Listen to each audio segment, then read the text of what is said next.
Okay, I'll start my speech in 3, 2, 1. Dewan Juri yang terhormat, seperti yang kita ketahui bahwasanya olahraga merupakan sarana kesehatan yang dapat meningkatkan kesehatan dan juga kebugaran secara jasmani. Namun di samping itu, olahraga juga dapat menjadi sarana sosial guna meningkatkan solidaritas dan juga sportivitas di lingkungan sekitar. Dan oleh karena itu kami sebagai tim pemerintah menyimpulkan bahwasanya olahraga merupakan aspek penting yang berpengaruh di dalam kehidupan.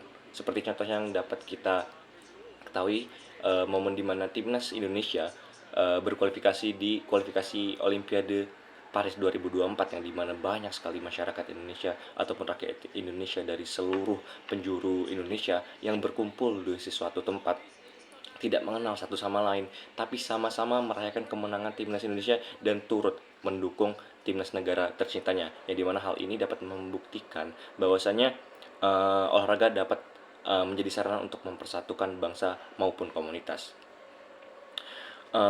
Sedangkan kekerasan ataupun hal-hal negatif lainnya yang dapat dilakukan oleh penggemar olahraga merupakan hal yang tidak bermoral dan dapat merusak esensi dari olahraga itu tersendiri. Kami memiliki 4 efek negatif dari kekerasan ataupun hal-hal negatif lainnya. Yang pertama adalah kekerasan dapat merugikan semua stakeholder, yang dimana stakeholder yang kami miliki di sini ada 2, yaitu yang pertama adalah penggemar yang dapat menjadi korban sekaligus menjadi pelaku kekerasan itu sendiri, dan juga stakeholder yang kedua yaitu tim olahraga itu sendiri yang dapat dirugikan jika penggemar melakukan kesalahan ataupun kekerasan, yang dapat timlah yang akan mendapatkan sanksi dari hukuman tersebut.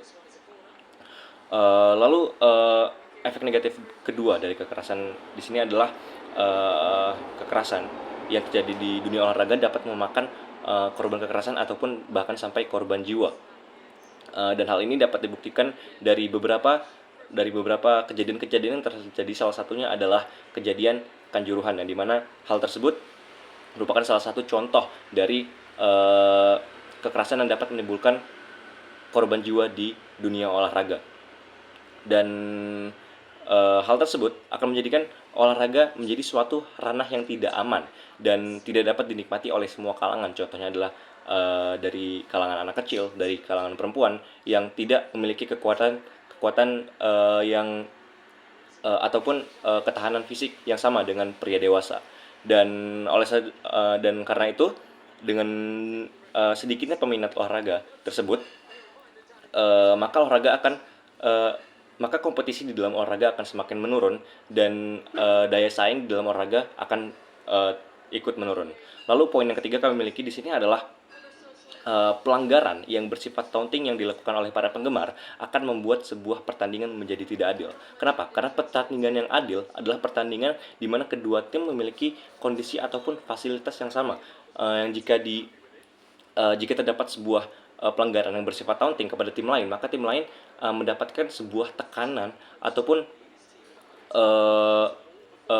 hal yang tidak setara yang didapatkan oleh tim yang memiliki penggemar yang melakukan kesalahan tadi, yang dimana seperti yang kita tahu bahwasanya pertandingan ini sudahlah tidak adil karena tim yang sudah ditaunting akan memiliki performa yang lebih buruk dibanding tim lawannya.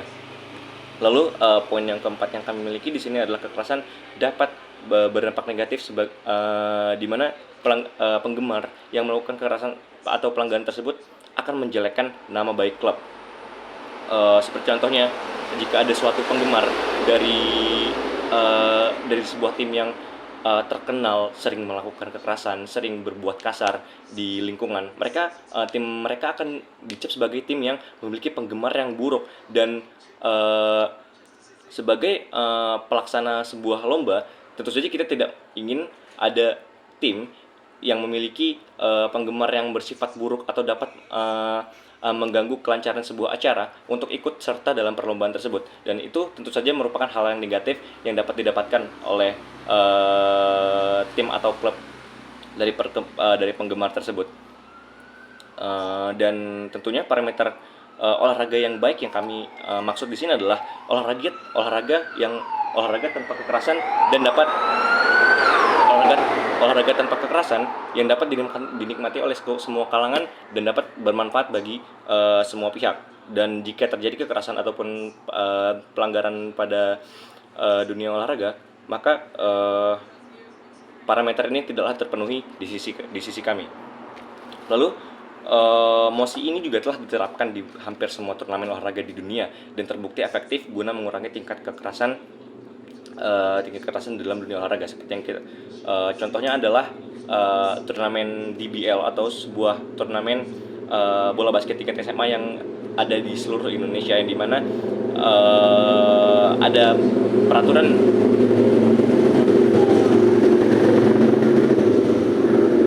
di mana jika penggemar dari sekolah tersebut melakukan pelanggaran, maka tim basket dari sekolah tersebut akan menerima sanksi, yaitu didiskualifikasi. Dan kami rasa hal itu merupakan hal yang sepadan. Lalu menuju ke argumen pertama kami yang berbunyi mekanisme memberikan sanksi kepada tim merupakan yang paling efektif. Kenapa? Karena tim oposisi tentu saja akan mengatakan bahwasanya tim olahraga tidak patut diberikan sanksi karena penggemarlah yang melakukan pelanggaran. Disinilah terjadinya miskonsepsi di mana menghukum individu atau sekelompok penggemar yang melakukan kesalahan tidak menjamin tidak akan ada lagi pelanggaran yang akan dilakukan oleh penggemar lain.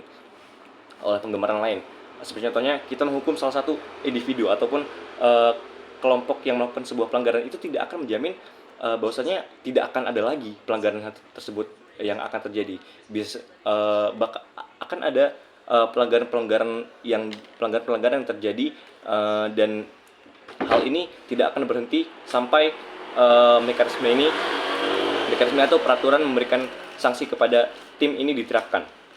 Dan juga kenapa mekanisme ini merupakan mekanisme yang terbaik, karena penggemar ini memiliki interest kepada tim dan akan melakukan apapun agar tim tersebut menang. Mereka akan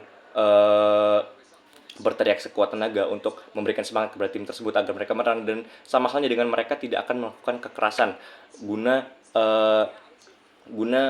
menghindari diberikannya sanksi kepada tim yang mereka dukung tersebut. Dan oleh karena itu sebagai pemerintah kami dukung mosi ini. Kasus tutup.